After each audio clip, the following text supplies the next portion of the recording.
Vai lá, meu irmão, aplaude com vontade. Glorifica o nome de Jesus. Bendiga aquele que era, que é e que há de vir. Glória a Deus.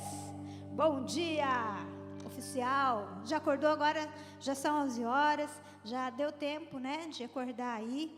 E eu tenho certeza que o Senhor tem algo maravilhoso. Gente, passa muito rápido esse tempo, né? Eu estava ali pensando, eu estava ali adorando o Senhor. Eu falei, meu Deus do céu, mas já vou subir para pregar já. E já vai acabar a pregação e a gente já vai voltar para casa. Eita, passa muito rápido, né? Que bom que você veio, que bom que você escolheu a melhor parte. Amém? Quero convidar você a abrir a sua Bíblia comigo no livro de 2 Samuel, no capítulo 11. 2 Samuel, capítulo 11. Enquanto você abre a sua Bíblia aí, como o Fábio estava falando aqui, ontem nós tivemos o Atos 2. Gente, graças a Deus atingimos a nossa cota, conseguimos distribuir aí a quantidade de cobertores que era necessário. Tivemos 92 pessoas que foram assistidas aqui de acordo com aquilo que nós pudemos entregar, né, com roupas, alimentos, com cobertores. Nós tivemos aqui também corte de cabelo, sobrancelha, foi unha, né? A Cleide também estava esmaltando. Foi uma bênção, foi um tempo muito precioso mesmo do Senhor. E sabe, queridos, isso só é possível porque você entendeu o que é ser igreja. E eu louvo a Deus pela sua vida, obrigada pela sua resposta, porque sozinhos, verdadeiramente, a gente não consegue, amém?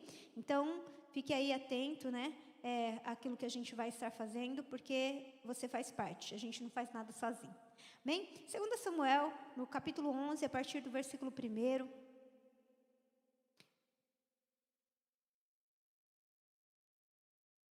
aqui na NVI, né, que está projetada, diz assim: na primavera, época em que os reis saíam para a guerra. Repete comigo: época em que os reis saíam para a guerra. Davi enviou para a batalha Joabe com seus oficiais e todo o exército de Israel, e eles derrotaram os amonitas e cercaram Rabá. Mas Davi ficou em Jerusalém. E aconteceu que, numa tarde, Davi se levantou do seu leito e andava passeando no terraço da casa real. E viu no terraço uma mulher que estava se lavando. E esta era uma mulher muito formosa à vista. E mandou Davi indagar quem era aquela mulher. E disseram: porventura não é esta Betseba, filha de Elã, mulher de Urias, o heteu? E então enviou Davi mensageiros e mandou trazê-la. E ela veio e ele se deitou com ela, pois já estava purificada da sua imundícia. Então voltou ela para a sua casa. E a mulher concebeu e mandou dizer a Davi: estou grávida. E então Davi mandou dizer a Joabe: envia-me Urias, o heteu. E Joabe enviou Urias a Davi. E vindo, pois, Urias a ele, perguntou Davi como passava Joabe, como estava o povo e como ia a guerra. E depois disse Davi a Urias: desce a tua casa, lava os teus pés. E saindo Urias da casa real, logo lhe foi mandado um presente da mesa do rei. Porém, Urias se deitou à porta da casa real, com todos os servos do seu senhor, e não desceu à sua casa.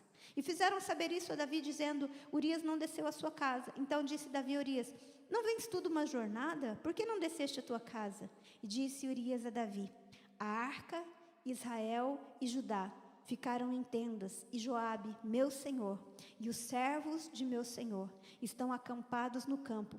E hei eu de entrar na minha casa para comer e beber, para me deitar com minha mulher? Pela tua vida e pela vida da tua alma, não farei tal coisa. Amém? Você quer que o Senhor fale com você nessa manhã? Eu também. Então vamos pedir isso para Ele. Feche seus olhos aí, peça para o Senhor falar com você. Papai, nós estamos na tua casa nessa manhã e nós temos um único desejo: nós queremos te ouvir. Pai, como nós amamos te adorar, como nós amamos ter o nosso coração incendiado pela tua presença. Papai, mas nós também precisamos dessa palavra que vai ser o alimento, que vai nos fortalecer para que nós possamos caminhar. E por isso eu quero te pedir que o Senhor esteja liberando do céu uma palavra rema nessa manhã. Uma palavra que vai ser revelada ao nosso coração. Senhor, eu sei que o Senhor não depende de mim. Eu sei que o Senhor não precisa. Mas, Senhor, eis-me aqui. Usa-me a mim. Como aqueles pães e peixes na mão de Jesus, que o Senhor possa multiplicar, Pai, o pouco que eu tenho, para que essa casa seja alimentada, para que cada pessoa que esteja nos assistindo hoje, que vai nos assistir ainda no decorrer dos dias, para que cada pessoa que está aqui possa receber do Senhor uma palavra, e que nós possamos entender que isso vem do Senhor. Na autoridade que há no nome de Jesus, eu quero repreender agora toda astúcia das trevas, tudo aquilo que vem para roubar, Pai, e nós declaramos que a nossa mente e o nosso coração estão, Senhor, entregues ao Senhor, que o nosso coração está pronto para te ouvir, no nome de Jesus. Amém? Diga, eu estou pronto. Amém. Queridos, nós podemos dizer, obrigada, Jaque, nós podemos dizer que que a vida de Davi, ela pode ser dividida entre antes de 2 Samuel 11 e depois de 2 Samuel 11. Antes de 2 Samuel 11, embora Davi sofresse perseguições, embora acontecesse muita coisa na vida de Davi, mas uma coisa era fato, ele estava no centro da vontade de Deus. Mas há um momento na vida de Davi, que é 2 Samuel 11, que nós vemos aqui, que Davi, ele simplesmente, diferente de tudo aquilo que ele fez até aqui, que era orar para saber onde Deus queria que ele estivesse, era orar para buscar as direções do Senhor. Nesse momento, Davi faz o que está na cabeça dele. A Bíblia deixa claro aqui, nós vemos aqui que na primavera, ou no momento, no tempo em que era para os reis irem para a guerra, Davi resolveu ficar em casa. E sabe, gente, é muito interessante porque, infelizmente, a partir do momento de uma decisão errada na vida de Davi, o caos se estabelece. O caos se estabelece. Por quê? Porque Davi, ele inverteu as prioridades.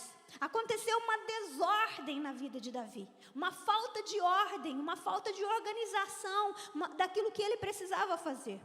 Você já parou para pensar que algumas coisas realmente graves na vida de algumas pessoas e até na nossa vida, elas começam com coisas geralmente simples, com decisões aparentemente simples? E eu quero dizer algo para você. Todo caos, ele começa com uma desordem. E por isso, o que eu quero compartilhar com você nessa manhã coloque a sua vida em ordem. Coloque a sua vida em ordem. Sabe que em Gênesis capítulo 1, verso 2, eu sei que você conhece esse texto, mas eu quero ler com você. Gênesis capítulo 1, versículo 2.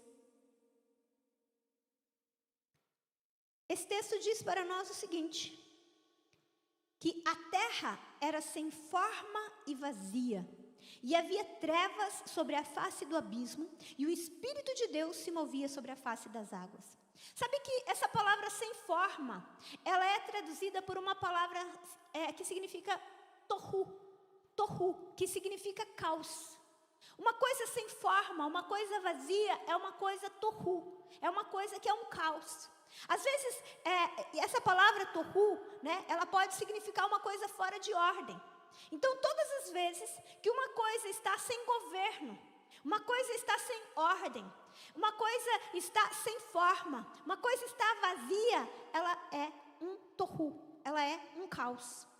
E quando nós olhamos para a vida de Davi aqui, para esse momento, o que nós vemos é uma desordem, um erro de prioridade. E sabe o que vai acontecer a partir dessa falta de prioridade de Davi?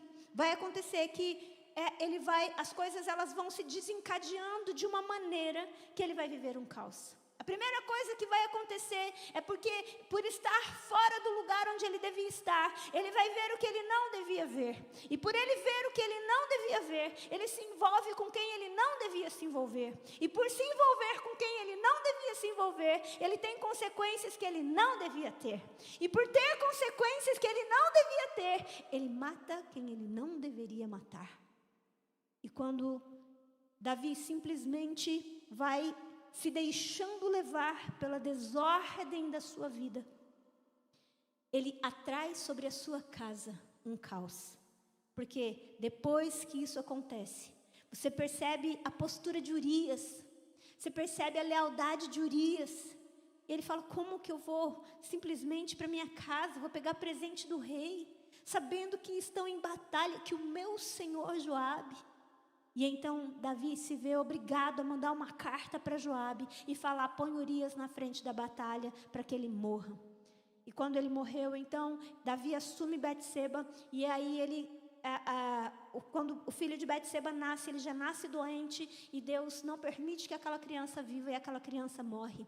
E depois disso, Davi vê a sua casa virando um caos. Ele atrai a maldição, o pecado de Davi atrai a maldição do Senhor sobre a sua casa. E Natã vem trazer essa palavra. E o que acontece? Nós sabemos aí que Tamar é violentada, né, pelo seu irmão. Depois Amnon morre. Depois Absalom se rebela contra o reino de Davi. Se rebela contra o seu pai. E depois nós vemos que o próprio Absalom morre. Gente, quantas coisas nós podemos evitar quando nós entendemos que o Senhor, Ele é um Deus de ordem. Quantas coisas nós podemos evitar se a gente parar as desordens. Se você perceber aqui, você vai ver que Davi podia muito bem, quando ele soube que ele errou em não ir para a guerra no tempo que ele tinha que ir. Mas quando ele olhou para aquela mulher, ele podia ter evitado, mas ele não evitou. E então ele mandou saber quem era aquela mulher. Quando ele soube que ela era a mulher de Urias, ele podia ter evitado, mas não. Ele foi deixando uma coisa levar a outra. Deixa eu dizer isso para você: toda desordem da nossa vida que nós deixamos seguir o fluxo, em algum momento vai virar caos. Então, nós precisamos colocar a nossa casa em ordem. Existem vários tipos de desordem, e sem dúvida, uma delas é a falta de prioridade. A falta de prioridade pode acontecer de várias formas, nas fases da vida. Gente, quando a gente é criança, a gente tem que ser criança. Criança não namora, gente. Criança não namora. Criança brinca. Criança não tem que ficar no celular o tempo inteiro. Aliás, os estudiosos afirmam que crianças menores de 2 anos não deveriam ter contato com a luz azul do celular por muito tempo. E nem crianças e nem adolescentes. Adolescentes não namoram para casar. Hello! Aliás, nem devia namorar. Isso é falta de prioridade. Tem que estudar, a criança tem que estudar, adolescente tem que estudar, jovem tem que se preparar para o futuro. Essa falta de prioridade é uma desordem, é uma ordem invertida. Quantas adolescentes se tornam grávidas? Quantas vezes nós vemos aí 13 anos? Deus não planejou isso, isso é uma desordem.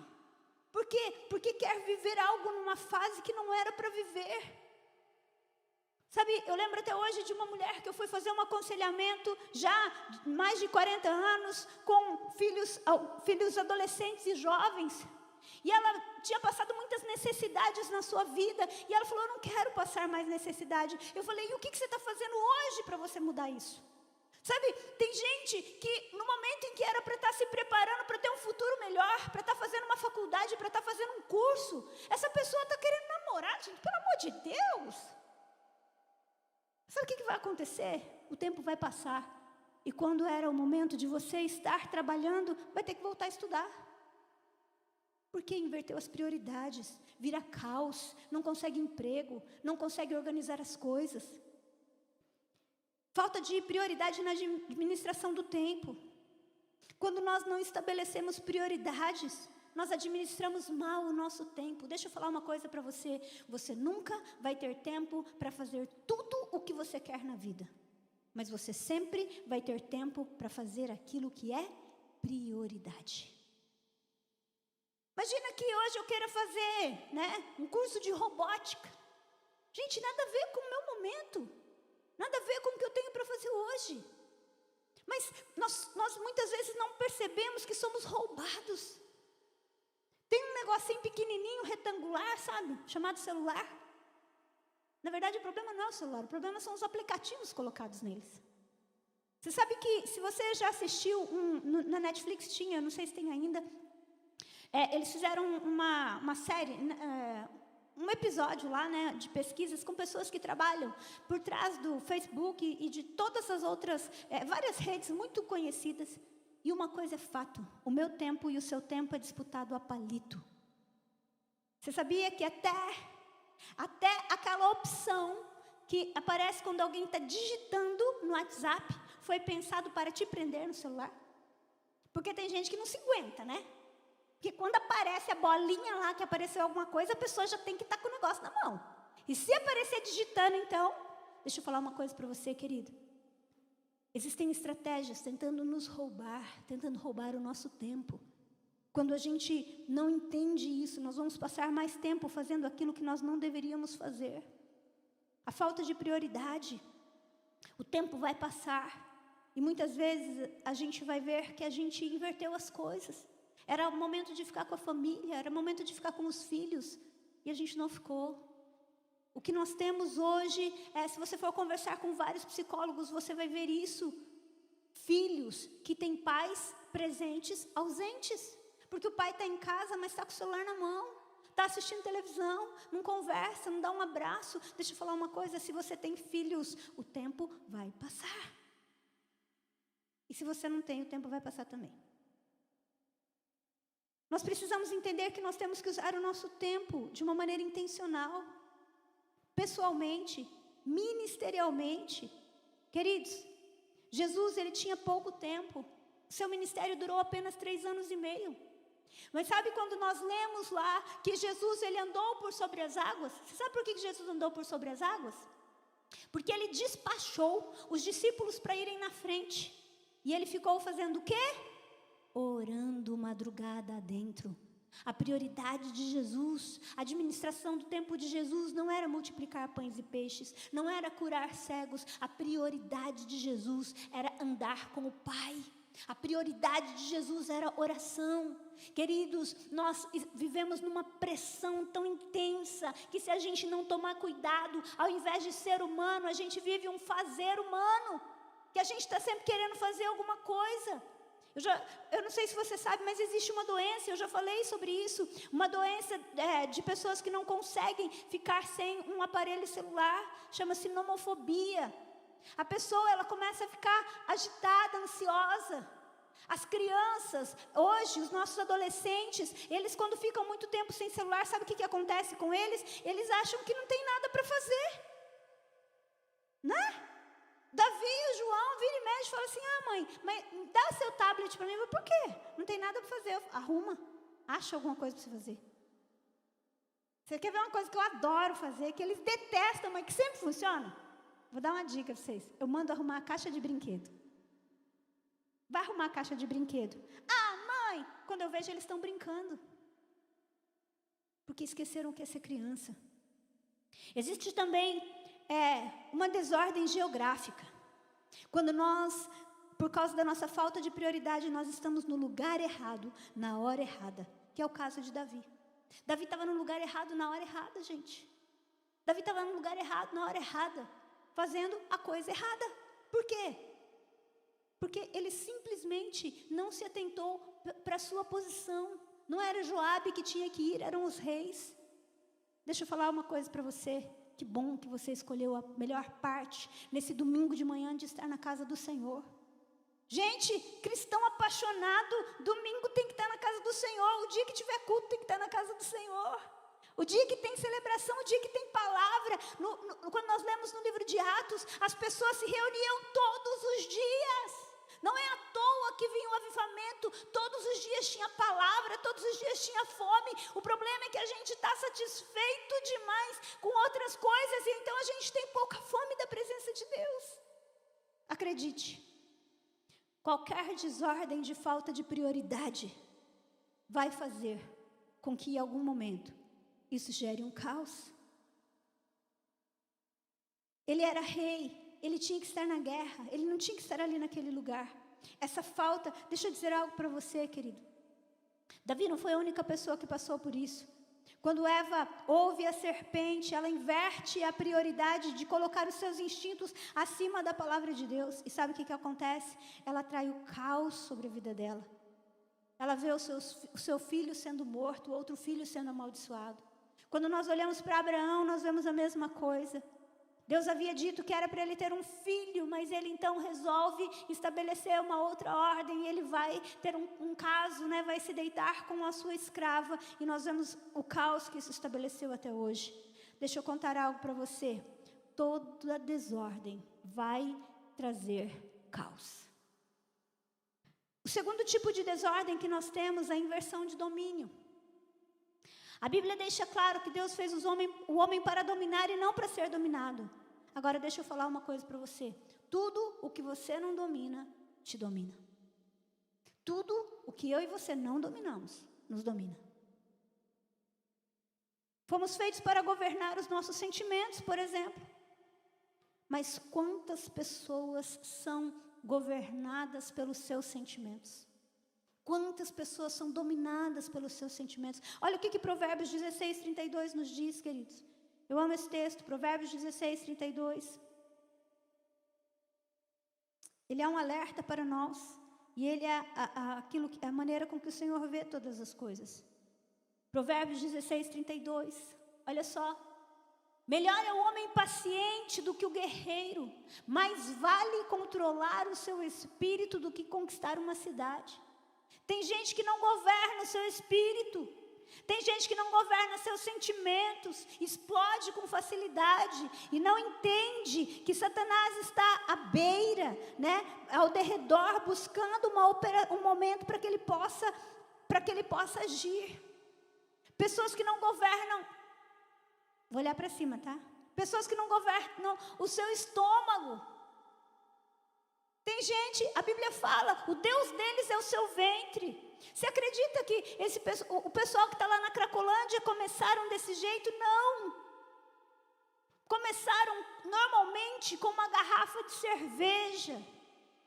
Aliás, deixa eu falar algo para você. Essas empresas, elas trabalham. Hoje existe uma marca de cerveja que ela é feita para parecer um refrigerante. Sabe por quê? Porque eles entenderam que quanto mais cedo os adolescentes começarem a ingerir essa bebida, mais tempo eles vão se tornar viciados. E tem crente querendo saber se é pecado beber. Pecado não é, mas é melhor o que governa o seu espírito do que conquista uma cidade. Não queira ser mais esperto que o diabo. Não queira. Pastora, você falou que não é errado beber? Não, pode tomar água lá na sua casa. Uma benção, gente. 70% do seu corpo é feito de água. O vício, queridos, vai trazer um caos na sua vida. Deus não planejou isso para você. Seja mais esperto. É uma questão de inteligência.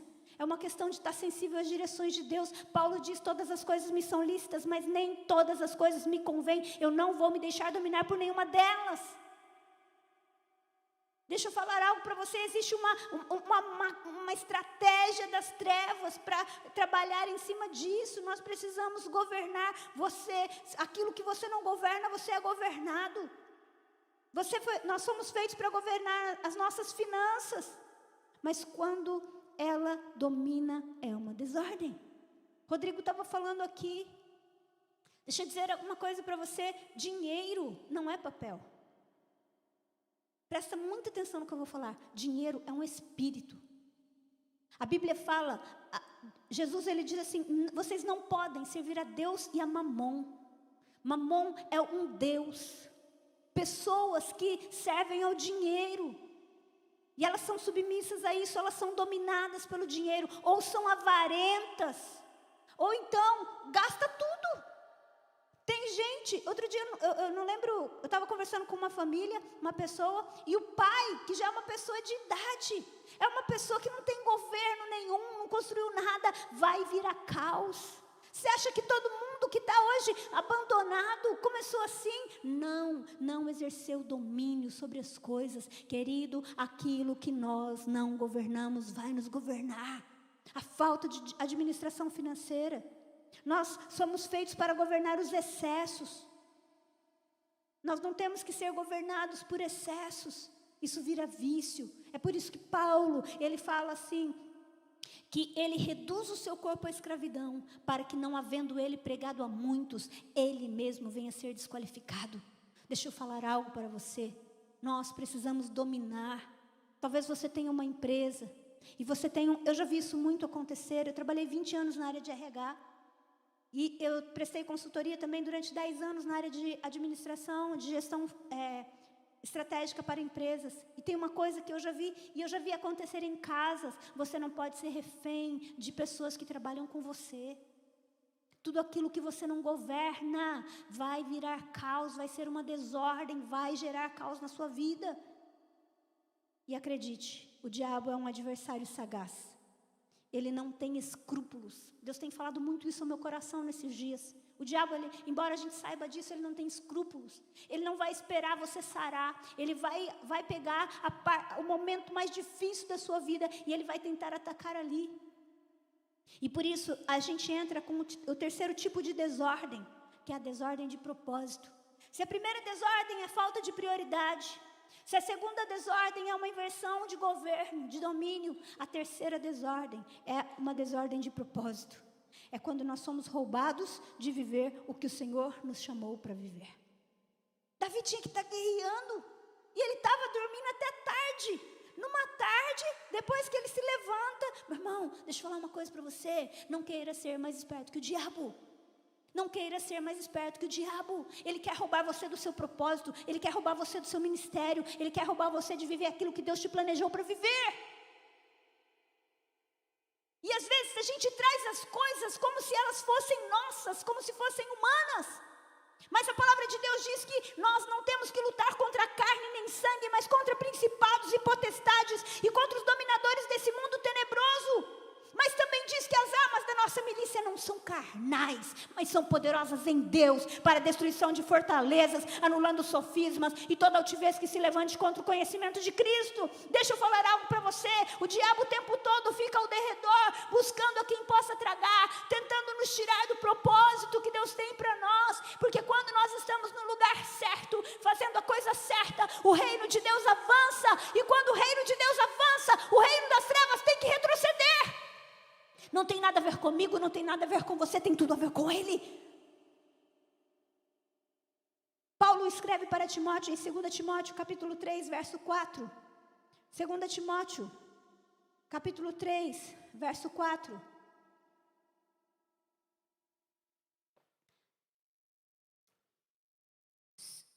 Então é primeiro, aquelas. Diz assim, ó: ninguém que milita se embaraça com negócios dessa vida, a fim de agradar aquele que o alistou para a guerra. Ninguém que milita se distrai, se ocupa com coisas dessa vida, se embaraça com negócios dessa vida. A gente tem que entender que o Senhor o tempo todo está nos chamando para que a gente possa viver o propósito que Ele colocou para nós. Nós precisamos entender isso. Nós não fomos chamados, queridos, para viver em função das coisas dessa terra. Isso é uma inversão de prioridade. Quando a gente vive só em função do que é natural, em função só daquilo que os nossos olhos podem ver, em função daquilo que a gente consegue explicar, em função dos nossos sentimentos. Deixa eu falar uma coisa para você: quando nós entendemos que nós nascemos de novo, que nós pertencemos a Cristo, que essa vida aqui vai passar, e acredite, ela vai passar. A gente estava ali babando, né, na Chloe. A Chloe está ali com o microfoninho. E eu estava me lembrando, né, quando a Aline sonhava com esse bebê. E ele veio. E ela veio. Já está andando, correndo. Daqui a pouco, está ali na escolinha. Daqui a pouco, está como os meus filhos, vai crescendo. As coisas naturais, queridos, vai passar. A nossa vida vai passar, mas há um propósito eterno para o qual eu e você fomos chamados para viver.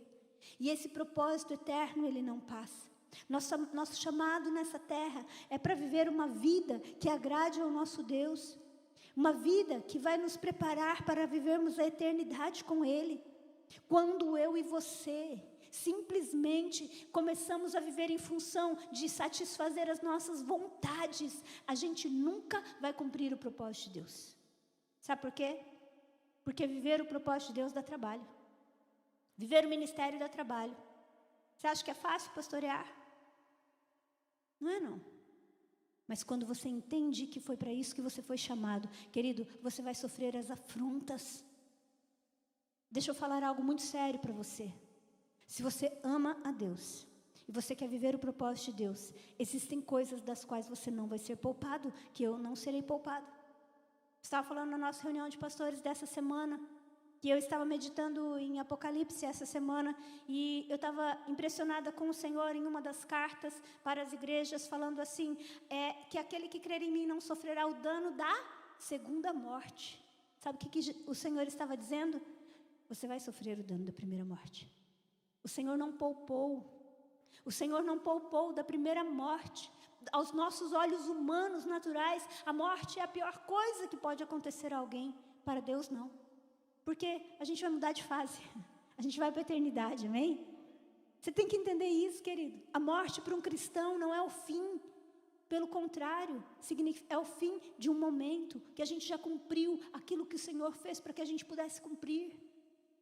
Então, não adianta a gente ficar se autopreservando. Se eu e você tivermos no nosso coração um sentimento de autopreservação, nós vamos ser roubados do propósito que Deus tem para nós. Isso é muito sério, porque o diabo, ele é estrategista em fazer isso. Ele quer que você pare mesmo. Ele quer que você pare, que você inverta suas prioridades. Ele quer que você e eu sejamos dominados pelos nossos sentimentos. Ele quer que a gente viva em função do nosso prazer. Mas eu quero dizer algo para você. Está na hora da gente colocar a nossa vida em ordem. E colocar a nossa vida em ordem significa que o Senhor reina. Ele precisa governar. Ele governa primeiro. Ele está em primeiro lugar. Ele está em primeiro lugar. Eu lembro que quando eu fui num congresso, quando eu era jovem, jovem eu sou até hoje, tá, gente? Aliás, eu vou ser uma jovem senhora de 90 anos, né? Já avisei que eu vou ser maratonista quando eu tiver 90 anos, né? Estou treinando já, né? Não vou deixar para treinar aos 80, porque não vai dar certo. Já comecei. Mas eu lembro que em uma conferência, uma pessoa falou assim, você sabe qual é a ordem correta da vida? A ordem correta da vida é Deus em primeiro lugar. Sempre, Deus em primeiro lugar. Amarás ao Senhor teu Deus de todo o teu coração, com todas as tuas forças, de toda a tua alma, com todo o teu entendimento. A segunda prioridade da nossa vida, para os casados, é a família. Paulo diz que aquele que não governa bem a sua casa também não pode pastorear a igreja do Senhor. Pastor, o ministério não é prioridade? Não. A família é prioridade. Nossa, pastora. Sabe por quê? Porque tudo começa na igrejinha lá de casa. Tudo começa na igrejinha lá de casa. Agora tem uma coisa. A igrejinha lá de casa não pode impedir você de fazer o chamado do Senhor. Porque, em terceiro lugar, em terceiro lugar está o trabalho. Porque nós precisamos trazer pão para a nossa casa. E se o ministério é o seu trabalho, então o trabalho entra aqui. Em quarto lugar, para os solteiros está o estudo. Agora, em quinto lugar, está o namorado e a namorada. Se você tem um namorado, olhe com olhos apaixonados e diga assim, sabe qual é o lugar que você ocupa na minha vida? O quinto lugar. Todo relacionamento onde o namoro ocupa o primeiro lugar é desordem, vai virar caos. Nós precisamos aprender a ordem certa das coisas na nossa vida, gente. Nós precisamos entender, ter domínio sobre as coisas. Quando nós olhamos para a vida de Davi, para esse momento na vida de Davi, nós olhamos para a nossa vida, não tem hora que tem umas coisas que cansa, gente? Tem ou não tem? Cadê os pais de plantão? Levanta a mão aí. Educar filho dá trabalho? Não tem uma hora que cansa? Gente, tem uma hora que cansa quando eles são bebês. Tem uma hora que cansa quando eles têm 1 ano, com 2, com 3, com 4, com 5, o resto da vida. Tem umas coisas que cansa. E que seria mais cômodo a gente entregar eles a si mesmo. Existem coisas na nossa vida, na nossa empresa. Existem coisas com os nossos sentimentos. Quem aqui nunca disse assim, já larguei mão disso? Sabe o que você está fazendo? Você está deixando que as coisas fiquem fora de ordem. Porque é mais cômodo, o larguei mão. Não é só para filhos, é para os seus sentimentos, é para o seu pensamento, é para o seu desenvolvimento ministerial, profissional, para a sua vida de oração. Queridos, Deus nos fez para ser casa habitada por Ele. Aquilo que Deus te deu é para acontecer no fluxo, na ordem dEle. Quando nós não entendemos isso, nós vamos viver caos na nossa vida. O desejo do diabo é que uma família esteja em desordem, que a saúde esteja em desordem. Sabia disso? Que a nossa saúde tem que estar na nossa prioridade também. Tem muita gente aí que enche a pança de Coca-Cola, porque é jovem. Eu sou jovem. Ô jovem, quem é que vai pagar sua diálise quando você for velho? Queridos, nós não podemos ser tão insensatos e deixar as coisas nos dominar, nos governar. Tem coisa que dá trabalho pôr em ordem, é mais difícil dizer não, mas nós precisamos aprender a dizer sim para aquilo que vai ser ordem na nossa vida. Nosso Deus cria tudo em ordem, Ele tem senso de prioridade. Deus nunca vai te dar algo se você não estiver preparado para isso, se você não mudar de fase. É tão lindo, né? A gente fica aqui, a gente vê os nossos filhos mais novos, né? Mais novos não apenas em idade, porque filhos mais novos espiritualmente, pode ser mais velho que a gente. É tão bom ver as pessoas se desenvolvendo. Sabe por quê? Porque nem sempre eu e o Marcos estaremos aqui. Nós não sabemos o dia de amanhã. Mas nós temos que preparar as coisas, isso, treinar pessoas, dá trabalho. Nós precisamos ter senso de prioridade, como Deus tem senso de prioridade. Quando meu primeiro carro que eu ganhei foi um Fusquinha, gente. Fusquinha branquinho. O nome dele era Floquinho de Neve.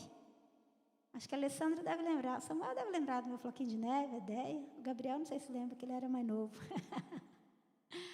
Eu tinha um Floquinho de Neve. Mas antes eu ganhei o meu primeiro carro. Meu Floquinho de Neve eu ganhei.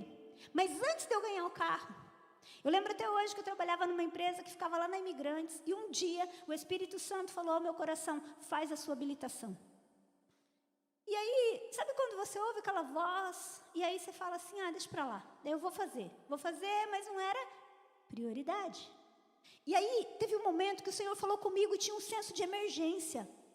E então, eu corri para fazer minha habilitação. E sabe quando eu ganhei meu carro? Quando eu estava terminando de fazer a minha habilitação.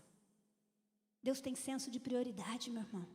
Se você não coloca em ordem o momento que você está vivendo, se você não coloca em ordem a sua vida, se a sua saúde não tem prioridade, se Deus não é prioridade na sua vida, não adianta você ficar pedindo coisa X, coisa Y, coisa Z. A gente tem que colocar as coisas em prioridade. Agora deixa eu falar algo para você. Muitas vezes, nós não temos condições de colocar algumas coisas em prioridade. Por quê? Por causa da nossa construção. Você imagina uma pessoa que sofreu a vida inteira em uma determinada área, que vem de um ambiente com bebida, que vem de um ambiente difícil, que sofre, se machuca com facilidade, se perde com facilidade. Eu quero dizer algo para você.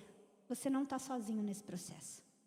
Quando eu e você chamamos ao Senhor para entrar nas áreas da nossa vida, eu quero dizer algo. Nós nos tornamos casa espiritual do Senhor. E porque nós nos tornamos casa espiritual do Senhor, o Senhor quer colocar a nossa vida em ordem.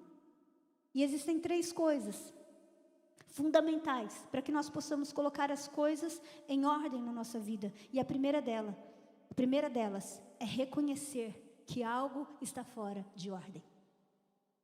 É reconhecer que algo está fora de ordem. Meu irmão, se você não reconhecer, Deus não tem nada para fazer na sua vida. Sabia disso? Deus é todo poderoso, amém? Me ajuda aí, gente. Deus é todo poderoso, amém? Existe alguma coisa que Deus não possa fazer? Existe. Existe uma coisa que Deus não pode fazer. Deus não pode interferir nas suas escolhas. Se você escolher ser um cabeção, uma cabeçona, escolher andar fora dos caminhos do Senhor, Deus te ama tanto que Ele não vai invadir a sua vida. Nosso Deus não é um sem teto. Nosso Deus não é um sem terra. Ele não invade terras. Ele não invade seu coração. Ele não invade seu ministério. Ele não invade nada na nossa vida. Ele só entra quando nós o convidamos para vir. Então a primeira coisa é que a gente tem que reconhecer que tem alguma coisa que está fora de ordem. O nosso problema é que a gente se acostuma com tudo. Você já viu uma pessoa que você falou, meu Deus, que pessoa mais bonita? Que homem bonito, que mulher bonita? Com respeito, viu, gente? Não é pecado achar alguém bonito também, gente? Misericórdia, né? Só que tem uma coisa, passa um tempo, você lembra que é bonito, mas você acostumou. A feiura é a mesma coisa. Né? Às vezes você conhece uma pessoa que você fala, Jesus, que pessoa mais desprovida de beleza. Mas o tempo passa e você se acostuma, não é? E você fala assim, mas tem um coração bom?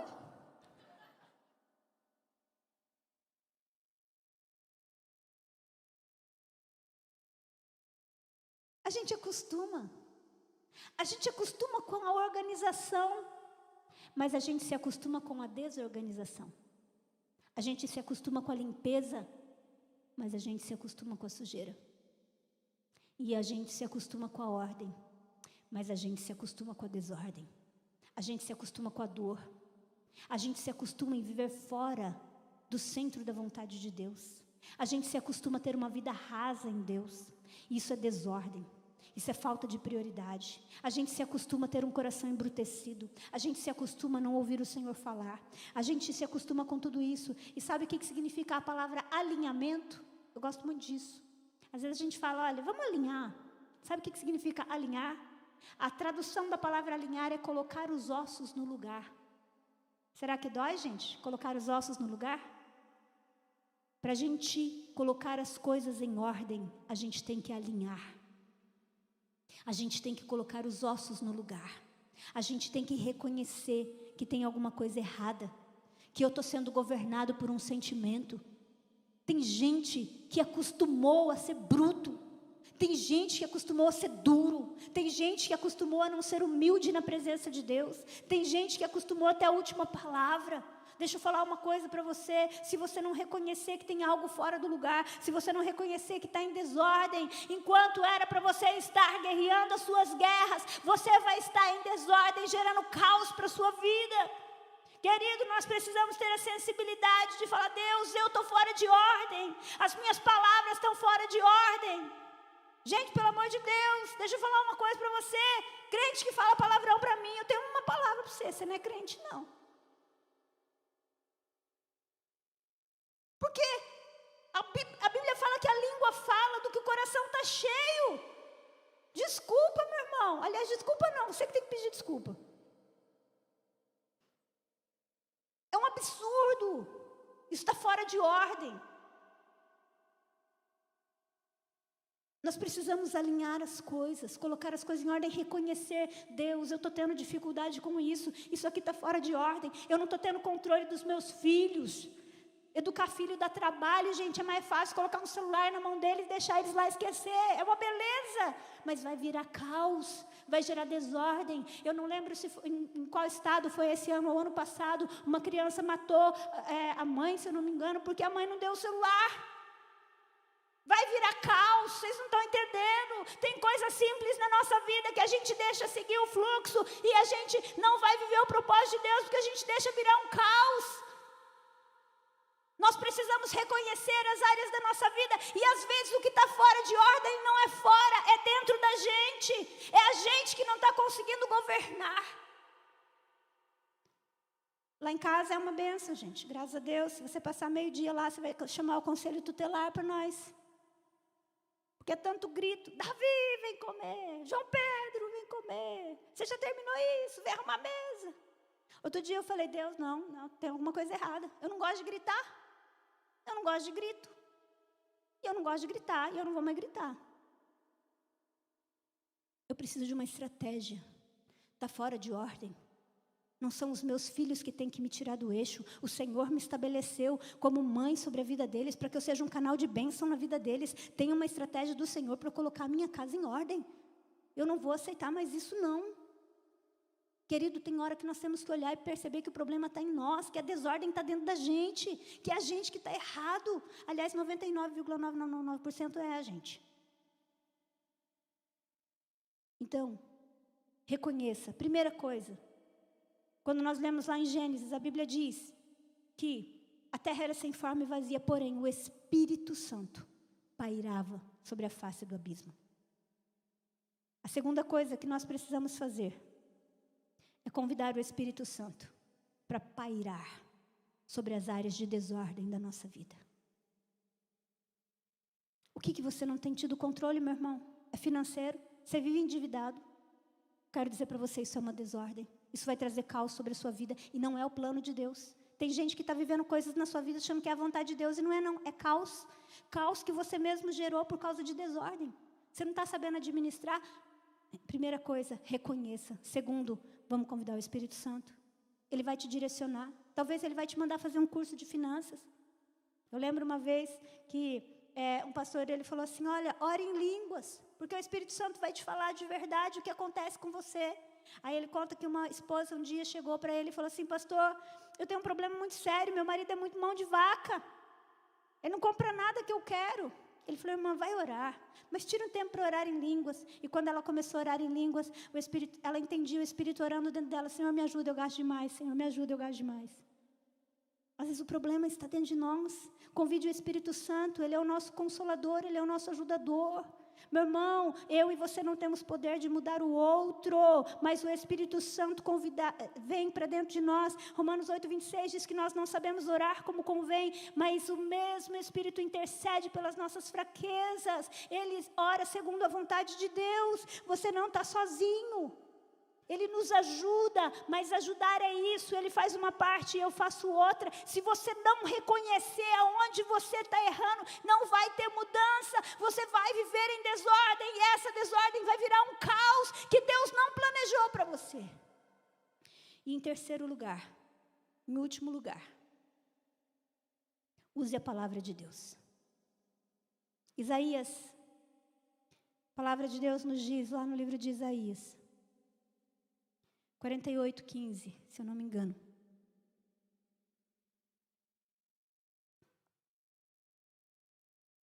Não é esse versículo não. Depois eu acho a referência aqui, eu anotei, mas eu acho que eu apaguei. Que o Senhor, Ele não fez a terra para ser um caos.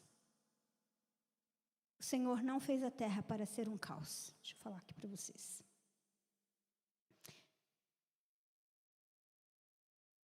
Isaías 45:18. Não 48:15, 45:18. Eu quero encerrar com esse versículo. Pois assim diz o Senhor, que criou os céus. Ele é Deus, que moldou a terra e a fez.